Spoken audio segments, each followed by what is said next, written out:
How can we update all our outdated Windows program in just one click? Hello everyone, and let's get started.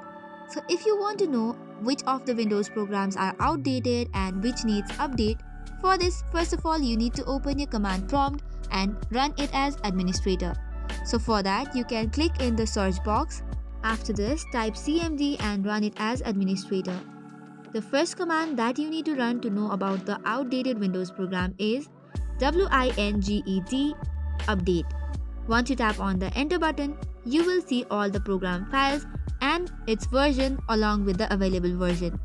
So now in order to update it, you just have to type in winget update double hyphen and then all. After this, hit the enter button and the update will start for each of the version. So that is all for today's video.